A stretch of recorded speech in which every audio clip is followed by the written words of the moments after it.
사랑하는 성도 여러분, 제 손에 들린 이 손수건 보이시겠습니까? 얼마 전 한 은퇴하신 장로님께서 들려주신 이야기였습니다. 40년 전 사업의 실패로 모든 것을 잃고 길거리에 나앉게 되었을 때에 주머니에 남은 것이라고는 이 한 장의 손수건밖에 없었다고 합니다. 그런데 그날 장로님은 이 손수건으로 눈물을 닦으며 이렇게 기도하셨답니다. 하나님, 그럼에도 감사합니다. 아직 눈물을 닦을 수 있는 이 손수건이 남아 있어서 감사합니다. 그리고 40년이 지난 지금 그 장로님은 이렇게 말씀하셨답니다. 목사님, 그날 감사를 선택한 것이 제 인생의 터닝 포인트였습니다. 그 후로 하나님께서 제게 많은 것을 부어주셨지만 가장 큰 축복은 그날 배운 감사의 비밀이었습니다. 오늘은 추수감사주일입니다. 우리는 흔히 추수감사절 하면 풍성한 수확과 넘치는 것들에 감사를 떠올립니다. 맞습니다. 우리는 마땅히 하나님께서 주신 풍성한 은혜에 감사해야 합니다. 하지만 진정한 감사는 이보다 더 깊은 의미를 가지고 있습니다. 감사는 우리의 신앙의 가장 강력한 고백이며 동시에 놀라운 영적 무기입니다. 감사는 불가능을 가능하게 바꾸는 기적의 열쇠인 줄 믿습니다.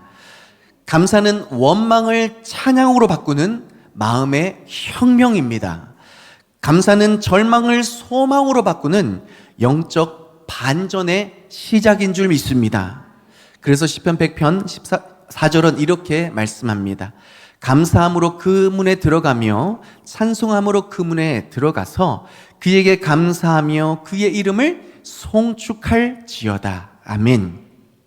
감사는 하나님의 은혜를 경험하는 입구이며 동시에 우리의 절망과 원망, 불평의 늪에서 빠져나오게 하는 생명의 출구임을 기억하시기를 바랍니다.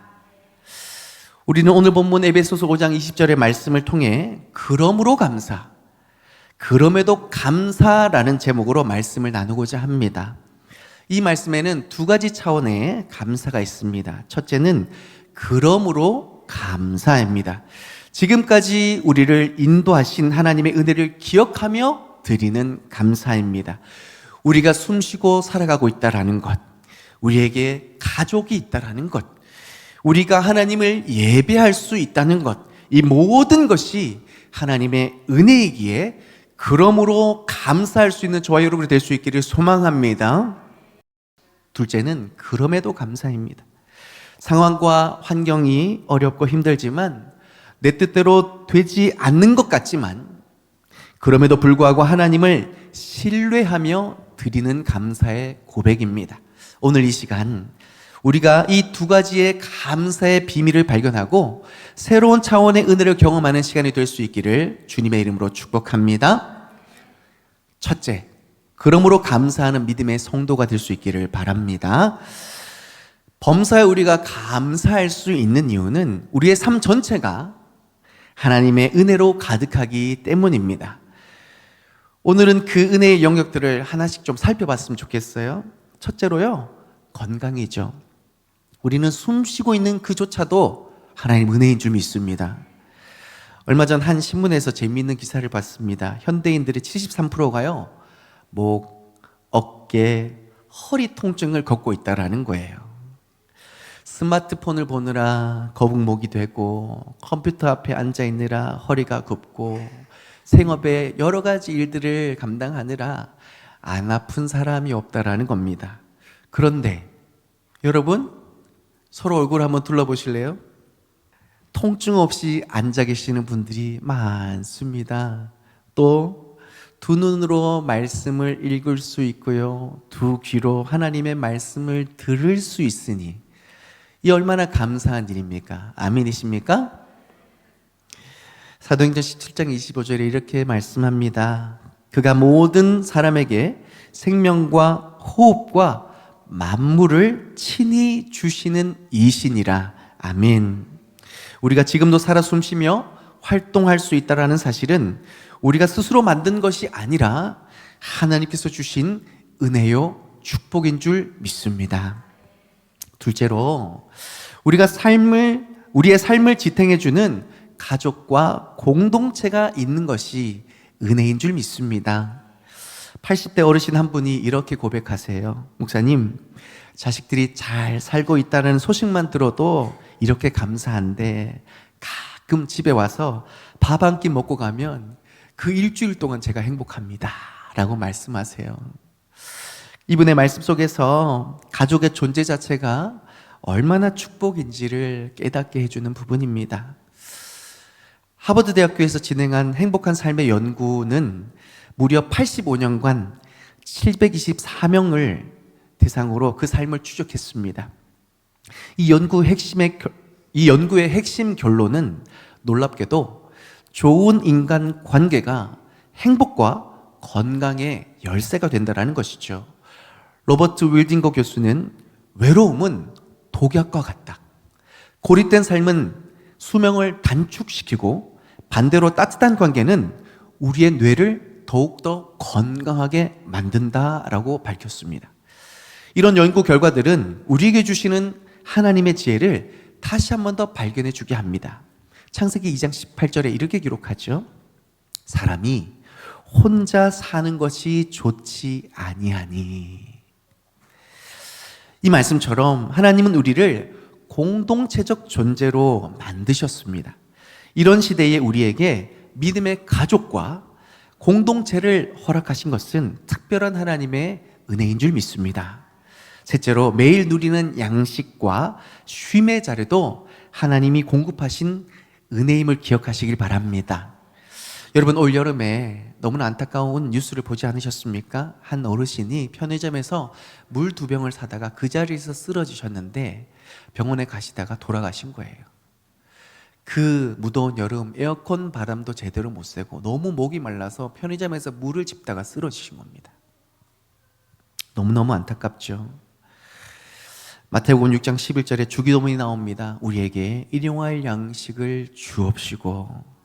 이 기도처럼 하나님은 우리의 삶에 필요한 모든 것을 공급해 주실 줄 믿습니다.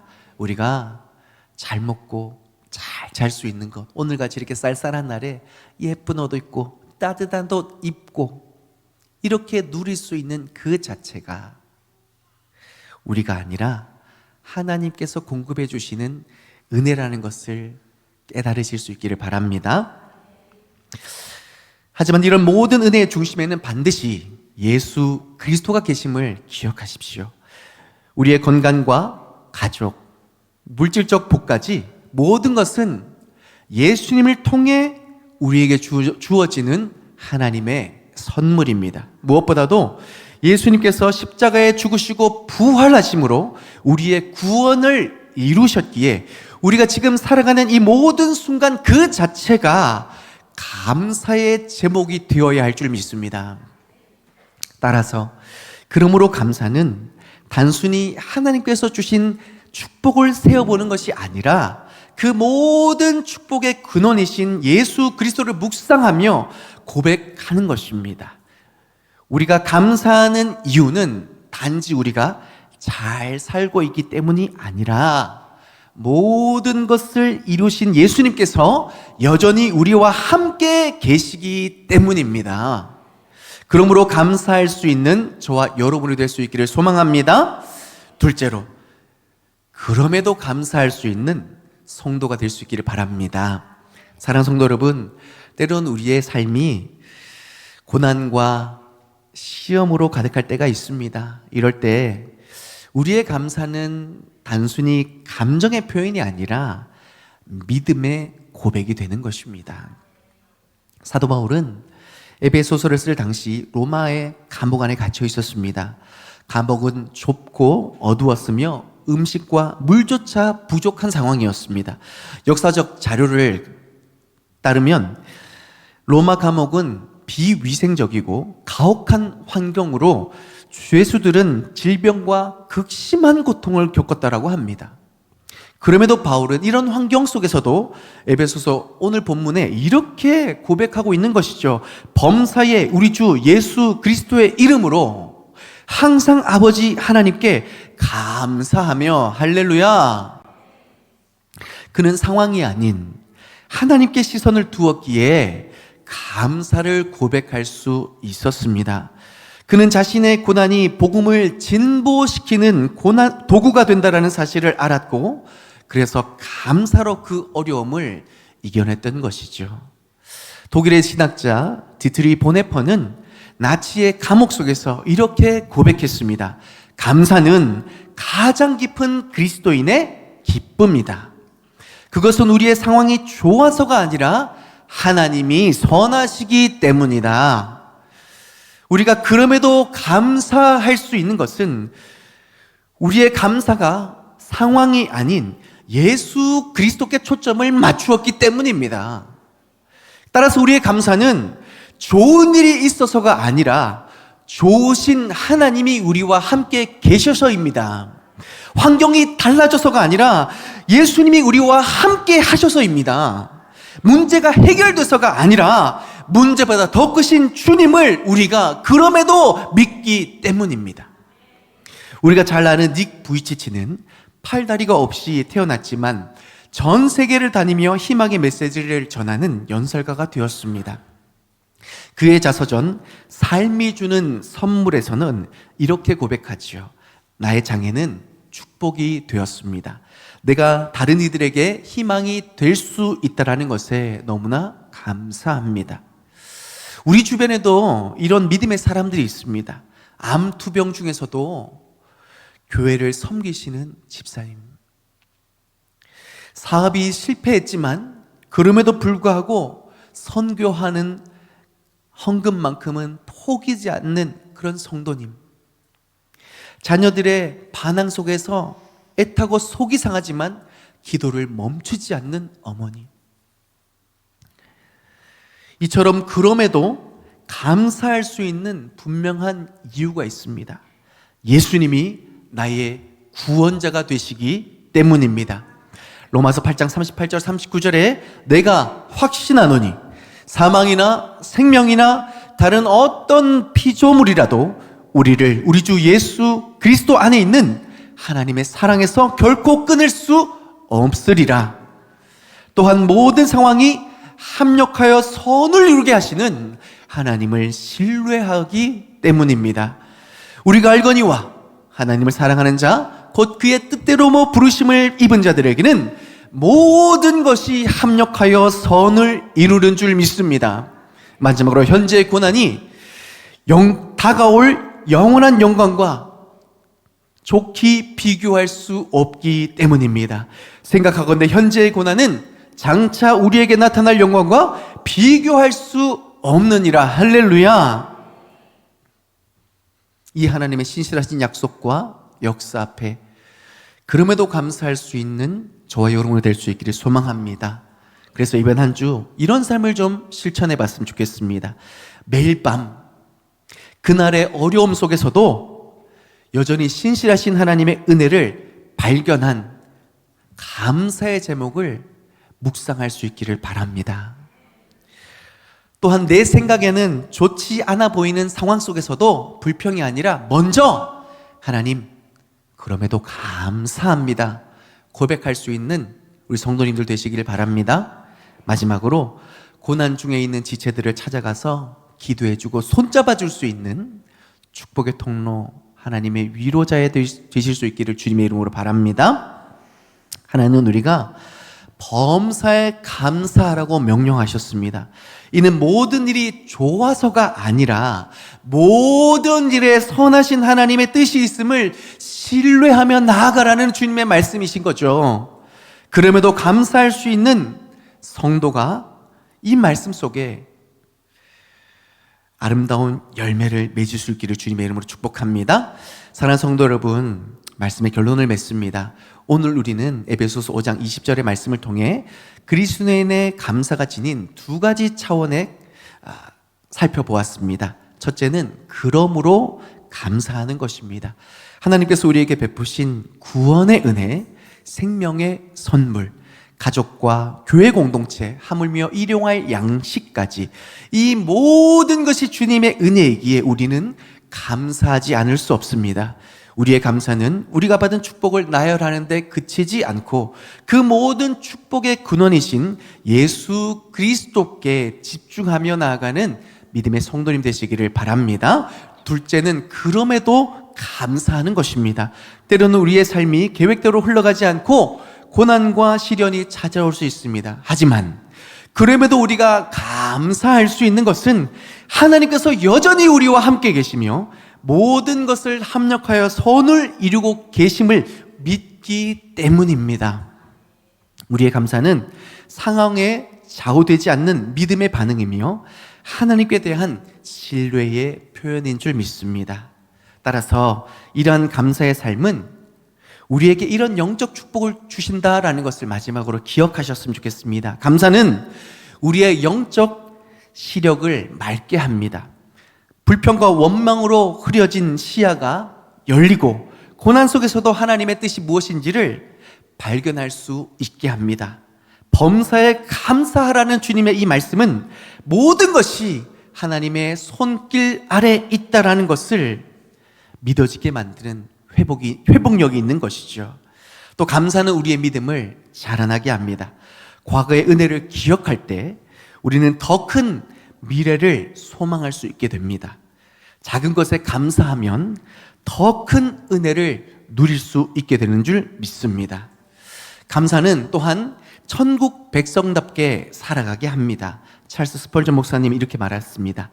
감사는 우리가 천국의 삶을 이 땅에서 미리 연습하는 것입니다. 세상은 불평과 원망으로 가득하지만 감사하는 성도는 이 땅에서 천국의 빛을 비추는 은혜의 사람이 되는 줄 믿습니다. 또한 감사는 우리의 영적 기름병을 채우는 준비 과정입니다. 슬기로운 다섯 처녀가 오실 신랑을 예비하기 위해 기름을 준비했듯 감사는 다시 오실 주님의 나라를 준비하는 믿음의 방법인 줄 믿습니다. 추수감사절은 단순히 한 해의 수확을 감사하는 절기가 아닙니다. 이는 우리를 구원하신 하나님의 은혜를 기억하고 장차 다시 오실 주님을 기다리는 믿음의 고백이 있는 절기입니다. 감사는 단지 우리가 받은 것을 세어보는 것에서 끝나서는 안 됩니다. 그것은 하나님께 시선을 고정하고 영원히 변치 않으시는 그분의 선하심과 함께 하심을 믿음으로 고백하고 삶의 지극히 작은 것도 믿음으로 실천하는 훈련의 시간입니다. 따라서 그러므로 감사하십시오. 주님의 은혜가 우리에게 너무나 크기 때문입니다. 그럼에도 감사하십시오. 주님께서 여전히 우리와 함께 하시기 때문입니다. 오늘 우리의 감사가 이 땅에서 천국을 연습하는 기쁨이 되기를 소망하며 감사의 삶으로 주님께 영광 돌리시는 저와 여러분이 될 수 있기를 간절히 축복합니다.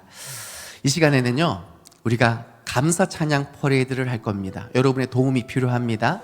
날마다 숨쉬는 순간마다 찬양 다 아시죠? 우리 1절 찬양할 때는요, 우리 믿음의 1세대 60세 이상 되신 우리 성도님들께서 이 찬양을 같이 찬양했으면 좋겠고요. 2절의 귀한 고백은 우리 3세대 유초 중고청 아이들이 2절의 고백을 했으면 좋겠고요. 3절은 우리 2세대 딱 중간에 끼인 세대, 책임감도 많고 짊어져야 할 것도 많고 그러나 하나님의 은혜가 가장 풍성히 드러나는 2세대 분들이 함께 고백했으면 좋겠습니다. 우리 1세대 분들 준비되셨나요? 같이 찬양하겠습니다.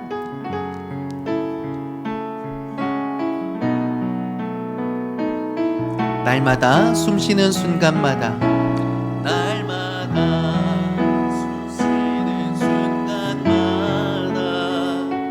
내 앞에 어려운 일 보내 주님 앞에 이 몸을 맡길 때 슬픔 없네 두려움 없네 주님의 그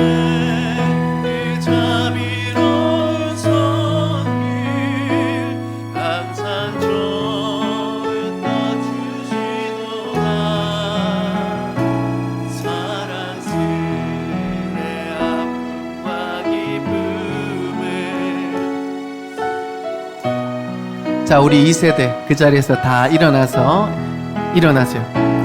날마다 3세대 주님은 내 되셔 자비로 날 감싸주시네. 주님 앞에 이 몸을 맡길 때 힘주시네. 위로함 주네. 어린 나를 품에 안으시사 항상 평안함 주시도다. 내가 살았음을 쉬는 동안 살피시. 우리 2세대가 고백할 건데요. 다 일어나서 함께 3절 고백하겠습니다. 인생의 어려운 순간마다 주의 약속 생각해보네. 주님 속에 믿음 잃지 않고 말씀 속에 위로를 얻네. 주님의 도우심 바라보며 모든 어려움 이기도다. 흘러가는 순간순간마다 주님 약속 새겨봅니다. 주님 감사해요. 주님 감사해요. 주님 감사해요. 내가 여기까지 온 것도 은혜입니다. 주님 감사해요. 주님 감사해요. 나를 사랑하신 주 사랑 주님 감사해요. 주님 감사해요. 주님 감사해요. 내가 여기까지 온 것도 은혜입니다. 주님 감사해요. 주님 감사해요. 나를 사랑하신 주 사랑 감사합니다. 사랑과 은혜가 풍성하신 하나님.